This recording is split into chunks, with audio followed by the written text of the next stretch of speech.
I was prepared today to talk about a draw. I wasn't going to be happy with that result, but based on how the game had went, it's something that I could have at least, dealt with. But to lose in that fashion to Aston Villa at Villa Park on the last shot, because you couldn't clear the ball away, as you guys can tell, I am extremely frustrated talking about this. I'm annoyed.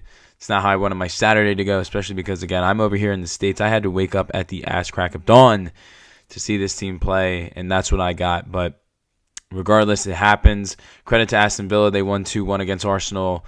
God, this was such a frustrating game as an Arsenal fan. And again, credit to Aston Villa. I felt like their players, I felt like Emery and the entire ground were up for the challenge today against Arsenal. They knew it was coming. They were third in the standings. Everything was really feeding into this game. There was a lot riding on this for them, and there was a lot riding for Arsenal, obviously, to continue to stack points. And we just didn't get that from Arsenal. But again, credit to Aston Villa. This game, to me, really felt like a tale of two halves. I'd say the first 20 minutes, Arsenal were the better team. But they started to lose a little bit more possession. Villa were a little bit more on it. Ollie Watkins had a couple of decent chances. But eventually, Villa really had their first real chance. Matty Cash actually ends up getting behind Eze. Eze just kind of fell asleep defending. And Matty Cash scores a beautiful goal. And honestly, that's just on Eze. I mean, he just fell asleep. He fell asleep defending Matty Cash. And he just didn't get there in time. And at that point, it was 1-0. And you knew you were in for a fight at that point. You knew, okay, the odds of Arsenal winning this game, they're not done, but this is going to be tough. It's only the first half. It's already 1-0. We're on the road. We got to make something of this. And really, I think what kind of killed Arsenal a little bit in that first half was Marino. Even though he's been great recently, it's not like you could be like, oh, Marino needs to be on the bench. No, he's honestly been in undroppable form, but he was just kind of slowing down the pace a little bit of Arsenal's attack, and I think that was allowing Villa to kind of put a couple more guys back there in that position to really kind of counteract that. And him being out there just wasn't there, and it just wasn't good enough. It wasn't good enough on Arsenal's end, and changes were at least made at halftime.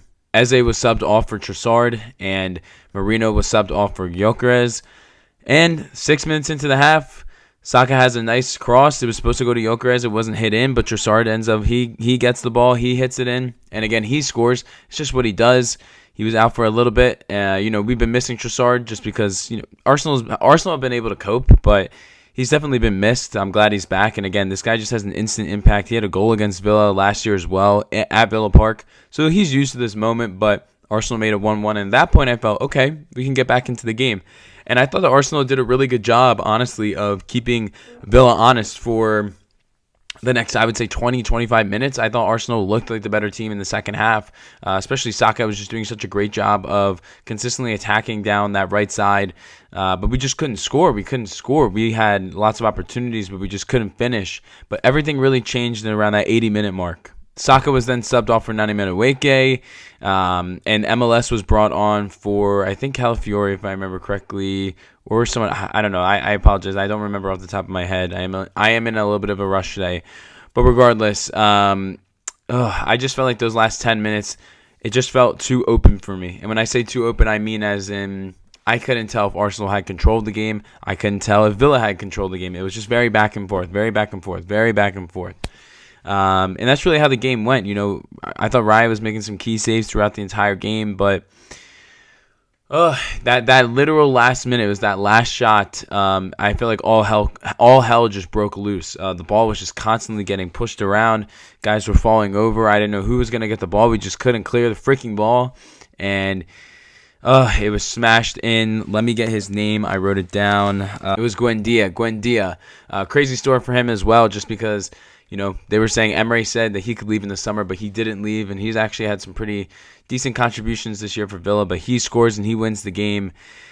And it was just so frustrating because I was so mentally prepared to process a draw. I was so mentally prepared to process a draw. Again, I wasn't going to be happy with that result, but you still take a point. It's a tough fixture. You're on the road at Villa Park, a team that's given Arsenal problems in the last couple years. Just for it to all fall away and just disappear just like that, and it's smashed in. It's pure limbs at Villa Park, and just so frustrating. Again, not how I wanted to start my Saturday, but again, credit to Aston Villa for actually capitalizing and winning the game. The players that stood out to me were Saka. I thought Saka did a really good job today. Again, he was just dominating on that right side, maybe almost a little too much at times, but I thought he did a really, really good job.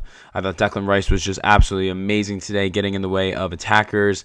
He had some really nice passes as well. I thought Timber was doing really good, especially with him not playing in his real position. I thought, he let in a couple goals, but I feel like David Raya really made some key saves at times.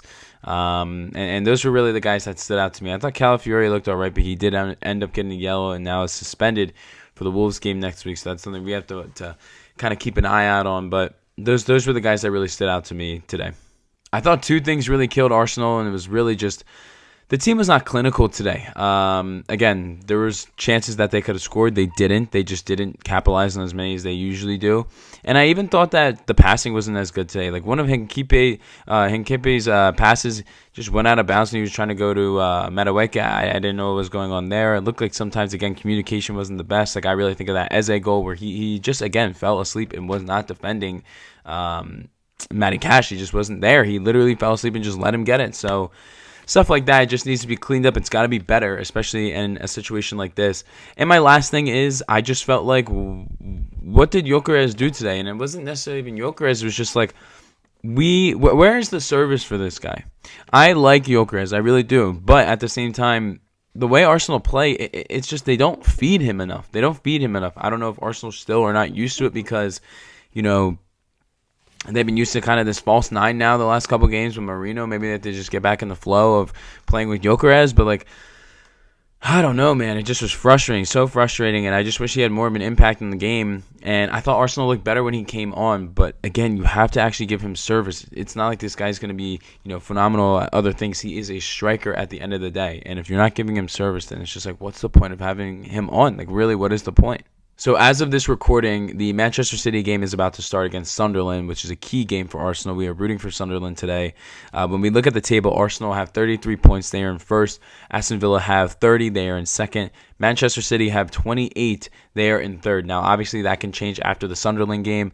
My plan is to edit this video up. I will include a new clip of me talking about the recap of that game. Not necessarily recap, but just score-wise and what the table is going to look like, because if City end up winning today, Arsenal only have a 2-point lead versus Manchester City, and that's where stuff starts to get tight. I mean, stuff is already getting tight, but that's where stuff really is going to start to get tight. So I'm just praying either Sunderland get a win or they get a draw. We really, really need it. It really needs to help out Arsenal, but I will edit that back in once this is done. As promised, I was going to talk about City as well. They end up beating Sunderland pretty convincingly. So Arsenal now only lead the Premier League by 2 points. Villa is only, 3 points behind Arsenal. It's, at this point, a title race. I mean, we've been saying that. I still am not, too worried about Arsenal, honestly, because I really do believe in the club. But this is just where the league is at. It's so competitive, and we got to keep it going because, City's not going to lay off the brakes, and, Villa definitely isn't. So we're going to have to see how this goes, but it's getting tighter for sure. And that's all I got on this one. Just wanted to get a quick recap out there. Again, just extremely frustrated with this team. Only 2 wins in the last 5 games in the Prem. You got to step it up. I know guys are starting to get tired, but come on, man. That's you got to have the championship mentality. We have the squad depth for a reason. What have we been talking about all year? Squad depth, squad depth, squad depth. If guys are getting tired, sub them off. It's just how it's got to be. So extremely disappointed today. Expected a better result. Expected at least a point versus Villa. You just got to be better in those final situations. Got to be more clinical in general. And I don't know. I just expect better from Arsenal. And I really am not happy with the result today. If you like this video, feel free to give it a like. If you like my type of content, feel free to subscribe. If you have any thoughts down below on the game, drop them in the comments. If you're interested in any of my short-term content, that will be in the description down below. If you made it this far in the video, I greatly, greatly appreciate you. And I will see you guys on the next one. Peace, guys.